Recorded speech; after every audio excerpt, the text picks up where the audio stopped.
Hallelujah. परमेश्वर का धन्यवाद उसकी करुणा और उसकी दया के लिए कि प्रभु ने अवसर दिया है कि मैं आपके साथ आज कुछ जो प्रभु ने मुझे सिखाया है इन लॉकडाउन के पीरियड में आपके साथ मैं बांट सकूं। सच में परमेश्वर बहुत अद्भुत है और उसकी करुणा सदा की है और उसकी करुणा में ही मैं और आप आज सुरक्षित हैं, आनंदित हैं, अपने अपने घरों में प्रभु की आराधना, स्तुति और प्रशंसा को कर पा रहे हैं। मैं परमेश्वर का धन्यवाद देता हूँ और ऐसा नहीं कहूँगा कि मैं प्रचार कर रहा हूँ, लेकिन सिर्फ जो प्रभु ने मुझे व्यक्तिगत सिखाया है मैं आपके साथ बांटना चाहता हूँ, आपको बताना चाहता हूँ कि प्रभु इन दिनों में मुझसे और आपसे क्या अपेक्षा कर रहा है। ये लॉकडाउन या जो हमारा घरों में रहना है या ये सारी चीज़ें में परमेश्वर अपने विश्वासियों से, जिससे परमेश्वर प्यार करता है, उनसे क्या अपेक्षा कर रहा है ना। तो जो प्रभु ने मुझे सिखाया मैं आपके साथ बांटूंगा। सबसे पहली बात, बहुत ध्यान से सुने, पहली बात ये कि सबसे पहले मुझे और आपको क्या करना है, परमेश्वर मुझसे और आपसे इन दिनों में क्या अपेक्षा करता है। पहली बात ये कि set your self right with God. अपने आप को हमें परमेश्वर के साथ संबंध में ठीक होना है ना। और मुझे और आपको देखना है कि मेरा और आपका संबंध प्रभु यीशु मसीह के साथ कितना गहरा है, कितना पवित्र है और कितना ट्रांसपेरेंट है ना। मुझे और आपको अपने संबंध को ठीक करना है परमेश्वर के साथ। उसके लिए प्रभु ने मुझे और आपको ये अकेले में अपने घरों में समय बिताने के लिए, प्रार्थना में समय बिताने के लिए अवसर दिया है। कई बार हमें लगता है कि हम अपनी दृष्टि में ठीक होते हैं। बाइबल बताती है मनुष्य अपनी दृष्टि में ठीक होता है, लेकिन परमेश्वर यहोवा मनों को तौलता है ना। तो कई बार हमें लगता है कि हम ठीक हैं, हम करेक्ट हैं, हम जो कर रहे हैं हम ठीक कर रहे हैं, हमारा सब कुछ बहुत अच्छा है, लेकिन प्रभु यहोवा मन को जांचता है, मन को तौलता है और अपेक्षा करता है मुझसे और आपसे कि हमारा मन प्रभु के आगे सीधा हो, हमारा मन प्रभु के आगे पवित्र हो, सच्चा हो, है ना। तो इसीलिए प्रभु ने अवसर दिया है। तो आपको और मुझे, ख़ास तौर पे मैं जिन दिनों में सीख रहा हूँ वही आपके साथ बांट रहा हूँ। कई बार हम प्रचार करते हैं, वर्शिप लीड करते हैं और सब कुछ रहता हमारे जीवन में, बट स्टिल कहीं ना कहीं वो संबंध में दरार होती है, कहीं ना कहीं वो संबंध में दूरी होती है। कुछ ना कुछ हम सीक्रेट रखते हैं, कुछ ना कुछ चलता है ना। और हमें लगता है कि प्रभु कुछ पता नहीं है, लेकिन प्रभु, बाइबल बताती है, सब कुछ जानने वाला परमेश्वर, हम परमेश्वर से कुछ छिपा नहीं सकते हैं, है ना। तो पहली बात जो आज मैं आपके साथ सिंपल शब्दों में कहूँगा, आज अवसर है, ये समय प्रभु ने दिया है, इसे खोई नहीं, लेकिन अपने हार्ट को, set your right with God, अपने हृदय को प्रभु के साथ ठीक करें, अपने संबंध को प्रभु यीशु मसीह के साथ ठीक करें, ठीक है ना। मुझे और आपको इस बात को जानना है, इस बात को समझना है कि प्रभु यीशु मसीह मुझसे और आपसे प्यार करता है, मुझसे और आपसे अपेक्षा करता है। और ध्यान से समझें, जो एक वचन के साथ मैं आपको क्यों ये बात प्रभु दे रहा है, एक वचन के साथ मैं आपके साथ बांटूंगा। यहूदा की पुस्तक जब मैं पढ़ रहा था, खुदा के वचन में से आपके साथ बांटना चाहूँगा। बहुत ध्यान से देखें खुदा के वचन में क्या लिखा हुआ। यहूदा की पत्री, उसका पहला अध्याय और उसकी 21वीं आयत में क्या लिखा हुआ, बहुत ध्यान से देखें। अपने आप को परमेश्वर के प्रेम में बनाए रखो और अनंत जीवन के लिए हमारे प्रभु यीशु मसीह की दया की बाट जोते रहो, है ना। यहूदा की पत्री, उसका पहला अध्याय, यहोवा की पत्री, उसका पहला अध्याय और उसकी 21 आयत में, अपने आप को परमेश्वर के प्रेम में बनाए रखो, अपने आप को परमेश्वर के प्रेम में बनाए रखो, अपने आप को परमेश्वर के प्रेम में बनाए रखो, है ना। तो ये समय है अपने आप को जांचने का कि मैं और आप परमेश्वर के प्रेम में बने हुए कि है कि नहीं। कई बार केवल हम फॉर्मेलिटीज़ करते हैं प्रार्थना करके कि हमें कहा गया है प्रार्थना के लिए, तो हम प्रार्थना कर रहे हैं, लेकिन हमें प्रेम में बने रहना, यीशु मसीह के लिए दीवाने होना है, यीशु मसीह से एक हो जाना इन दिनों में। नहीं, सिर्फ हमें यीशु मसीह चाहिए, हमें यीशु मसीह चाहिए, हमें यीशु मसीह चाहिए, है ना। और अपने आप को जांचते रहना है कि क्या मैं प्रेम में बना हुआ हूँ, है ना। और अगर ऐसा नहीं है तो कैसे हम अपने रिश्ते को, संबंध को ठीक कर सकते हैं। मुझे और आपको पश्चाताप करना है चर्च, मुझे और आपको पश्चाताप करना है मेरे प्रियो। मुझे और आपको खुदा के आगे क्षमा मांगना है, क्षमा मांगना है, क्षमा मांगना है, क्षमा मांगना है। जाने अनजाने में की गई सब गलतियों के लिए, अपराधों के लिए अगर कुछ ऐसा है तो हमें क्षमा मांगना है प्रभु के आगे। हमें रोना है, गिड़गिड़ाना है, पश्चाताप करना है। अगर हमारा हृदय प्रभु के आगे ठीक नहीं है, तो अगर हम प्रेम में बने हुए नहीं हैं, तो प्रभु के आगे आज समय है। आज प्रभु ने ये लॉकडाउन में अवसर दिया है, अवसर दिया है। आज याद करें उन सब बातों को याद करने के लिए। अगर जाने अनजाने में कोई गलती हुई है, धोखे से कोई गलती हुई है, मुझे और आपको क्षमा मांगना है ना। तो मुझे प्रभु ने सिखाया, मैं सिंपल जो मुझे सिखाया, मैं ज़रूर नहीं कह रहा हूँ कि आप सब के लिए हो सकता है आपने क्षमा मांग लिया और आप क्षमा मांग रहे हैं और आप बहुत अच्छा प्रार्थना कर रहे हैं, आपका संबंध बहुत अच्छा है। प्रेज द लॉर्ड उन बातों के लिए, प्रभु को बहुत धन्यवाद और महिमा। लेकिन अगर नहीं है तो आज समय है चर्च, आज समय है प्रभु के आगे पश्चाताप करने का, रोने का, गिड़गिड़ाने का, प्रभु से क्षमा मांगने का। चाहे आपने मजाक में ही किसी के लिए कुछ बोला हो, चाहे आज अगर किसी के लिए बुरा है उसे क्षमा करने के लिए। आज अगर आप किसी से बुराई रखते हैं, आज उसको फ़ोन करके उससे बातचीत करने का, उससे हालचाल पूछने का, उससे प्यार करने का, अपने हृदय से सब प्रकार की बातों को अलग करने का, है ना। तो आज समय है कि मैं और आप पश्चाताप करें और अपना हृदय प्रभु के आगे ठीक करें, है ना।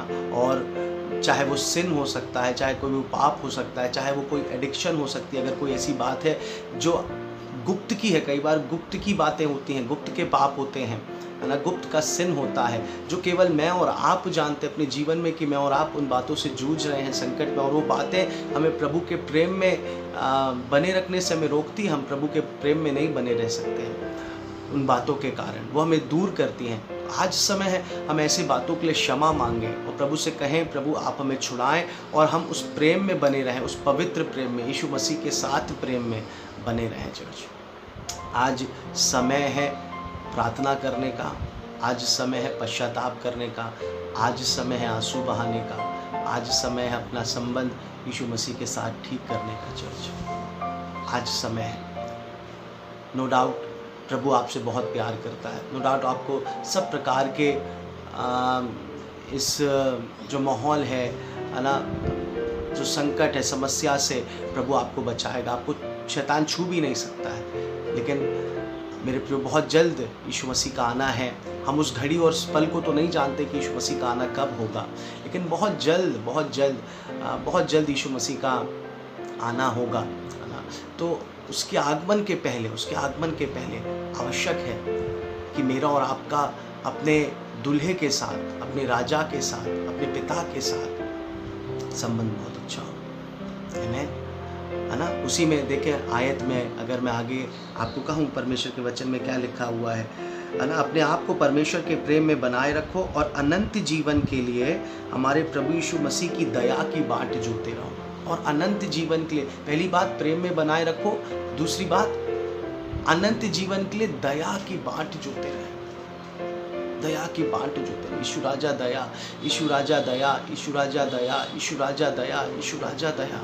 इन दिनों प्रार्थना में उससे दया दया दया पुकारते रहें, ना केवल अपने लिए, अपने परिवार के लिए, अपने सगे संबंधियों के लिए, कलीसिया के लिए, परिवारों के लिए, शहर के लिए। जीसस दया, बाइबल कह रही अनंत जीवन के लिए उसकी दया की दुहाई दे, उसकी दया की दुहाई दे, उसकी दया की दुहाई दे कि प्रभु हम पर दया करें, प्रभु हम पर अनुग्रह करें और प्रभु के साथ हमारा संबंध इन दिनों में बहुत गहरा हो जाए, हम और यीशु मसीह एक हो जाए, कोई दीवार बीच में ना हो, है ना। और प्रभु की बात को हम समझ सकें कि परमेश्वर मुझसे और आपसे क्या अपेक्षा करता है, परमेश्वर ने क्यों हमें बनाया है, क्यों बुलाया है, क्यों अंधकार में से ज्योति में लेके आया है, ताकि मेरे और आपके अंदर से अब यीशु मसीह दिखाई दे, उसका स्वभाव दिखाई दे, उसका चरित्र दिखाई दे, अब कुछ भी संसार का ना दिखाई दे। प्रभु अवसर दे रहा है चर्च, प्रभु ने अवसर दिया है। अपने आप को जांचें, करेक्ट करें, प्रभु के साथ बैठे, कोई बात नहीं अगर कोई गलती हुई है, आज समय है उन सब बातों को ठीक करने का। प्रभु आपसे बहुत प्यार करता है ना, प्रभु आपको छोड़ेगा नहीं, प्रभु आपको अकेले नहीं रहने देगा। बस परमेश्वर चाहता है हम पहले से प्यार में लौट आए। अगर आप पहले से उस जगह पे हैं, प्रेज द लॉर्ड। लेकिन अगर नहीं है चर्च, आज समय है लौट आए। आज समय है सब कुछ ठीक कर लें। वो वैसा ही पिता है जैसे मैं और आप अपने बच्चों से अपेक्षा करते हैं। अगर घर में कोई फंक्शन है, कोई तैयारी है और हमारे बच्चे अगर सुनते नहीं हैं तो हम थोड़ा सा डांट लगाते हैं, फटकार लगाते हैं कि वो उन बातों को समझ सकें कि कुछ बात की तैयारी चल रही है ना। हम बड़े होके जब हमारे घर में होता है तो हम बच्चों से अपेक्षा करते हैं कि वो समझें, है ना, डिस्टर्ब नहीं करें, सही रहें और बात को समझें जो हमारे हृदय में, वो बच्चे उन बात को समझें। वैसे ही हमारा स्वर्ग पिता है मेरे प्रियो। वो जो कुछ कर रहा है, जो कुछ तैयारी चल रही है, जो कुछ स्वर्ग में हो रहा है, आज परमेश्वर अपेक्षा करता है मैं और आप उन बातों को समझें, अपने पिता की दिल की बातों को समझें।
प्रभु की दया का बाट जोने का, उसकी दया की बाट जो है, उसकी दया की बाट जो है, उसकी दया की बाट जो है। यीशु मसीह का वचन कहता है समय असमय तैयार रहो। ये समय है तैयारी का चर्च, ये समय है खुदा के साथ एक होने का, अपने आप को ठीक करने का, अपने आप को जांचने का और उस जगह पे लौट आने के लिए जहाँ प्रभु की जो इच्छा है वो हमारे जीवनों में पूरी हो। आमीन, है ना। तो कोई भी समय वेस्ट ना करें, शैतान को अवसर ना दें, लेकिन अवसर को बहुमूल्य समझें और प्रभु की आशीष को और आनंद को अपने जीवन में पाएं। हालेलुया। किसी बात से डरे नहीं, किसी बात से घबराए नहीं, है ना। परमेश्वर हमें सुरक्षित रखता है, वो हमारा दृढ़गढ़ है, मजबूत चट्टान है। लेकिन आवश्यकता केवल इतनी है कि अंत के दिनों में हम प्रभु के साथ एक नए संबंध में हों, एक नए समर्पण में हों, और वो समर्पण हमारे अंदर काम करे और अब वो फलवंत हो और हमारा नेचर, हमारा स्वभाव, हमारा सब कुछ, हमारा रोम रोम यीशु मसीह के जैसे हो। आमीन। तो इस बात को याद रखें। मैं ये कहूँगा जो प्रभु मुझे सिखाया है इन दिनों में, मेरे लिए पहले है ये सब कुछ जो मैंने सीख रहा हूँ। मैं ऐसा कहूँ, मैं इसके लिए अभी भी प्रार्थना कर रहा हूँ कि प्रभु मुझे और सिखाए। मैं सिर्फ सिंपल आपके साथ शेयर कर रहा हूँ इस बात को जो प्रभु ने एक बर्डन मेरे हाथ में डाला कि मैं आपके साथ बांट सकूँ, और वो बर्डन मैं आपके साथ बांट रहा हूँ, है ना। निरंतर प्रार्थना करते रहें, जागते और प्रार्थना करते रहें और प्रभु के साथ उसकी उपस्थिति में समय बिताएं। Thank you so much. प्रभु आप सबको आशीष दे। आइए अपनी आंखों को बंद करें, छोटी सी प्रार्थना करें। धन्यवाद राजाओं के राजा, आप अच्छे हैं, भले हैं और आपकी करुणा सदा की है। प्रभु आप हमारे ऐसे परमेश्वर हैं जो कभी नहीं बदलते। प्रभु जी मैं धन्यवाद देता हूँ प्रभु, आप हमसे बोलते और बातचीत करते हैं। प्रभु मैं अपने आप को आपके लहू में, और प्रभु जितने सुन रहे हैं उन सबको प्रभु आपके लहू में छुपाता हूँ प्रभु, और आपकी आशीष, कल्याण और जीवन कहता हूँ, प्रार्थना करता हूँ प्रभु हम सब आपके साथ एक नए संबंध में और एक नए समर्पण में आ सके प्रभु जी, ताकि आपकी इच्छा जो है वो हमारे जीवन में और हमारे जीवन के द्वारा पूरी हो। धन्यवाद, यीशु मसीह के नाम से मांगते हैं।